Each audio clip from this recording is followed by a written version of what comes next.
All right, guys, Chef Anthony here at Don's Appliances. Today we're going to go over gas versus dual fuel ranges. So, gang, let's talk about it. The all-gas range means you're going to have a gas top like this, and you're going to have gas ovens like this, okay? So now they're going to be all-gas ovens. In the dual fuel, we're stepping up. You're going to see a price difference here, but you're going to get a lot more fit and finish. So you're going to see the same gas tops here. But, you know, in this configuration, you're going to get maybe a griddle. You're going to see different configurations on the cooktop. That's really where some of the extra money is going to go.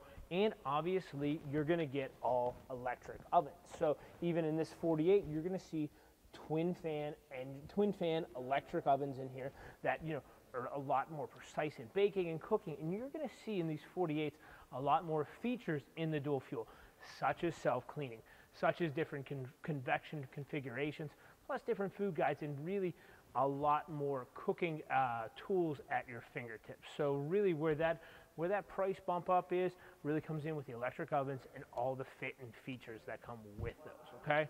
So you're going to see just, you know, an abundance depending on the make and model. So now, let's talk about if you have that all gas and you want to step up to the dual fuel, let's talk about yes you can, and let's talk about what you need to do it, and let's go take a look at it. All right, guys, so check this out. So if you have the all gas, you're really going to see this in the back of your oven here, the gas line with the flex connected, and you're going to see, you know, just a regular 110 outlet just to run your electronics and things like that. Now, guys, when you want to step up to that dual fuel range, you're still going to see the same gas connection, but this is the guy right here. We're going to need that big 220 output. So we need that big plug. This, you know, your general electrician, you know, can hook up and put in for you, you know, if you have enough space and service in your box. So those are the two things really that when you pull that range out that you need to really start on your way for a dual fuel. And then you can, you know, configure otherwise, whether it be a 36 or a 48. But just to recap, you know, we're talking about the all gas, you know, versus the dual fuel. So we're going to see, you know, the electric in the ovens. We're going to see just a configuration on the top.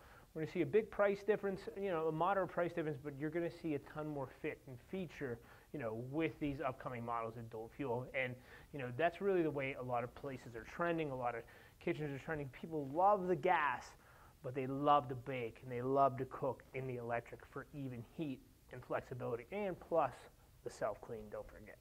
Right? This is Chef Anthony at Don's. I'm wrapping this up, so I hope this helps you out from all gas to dual fuel and everything in between. Thanks so much.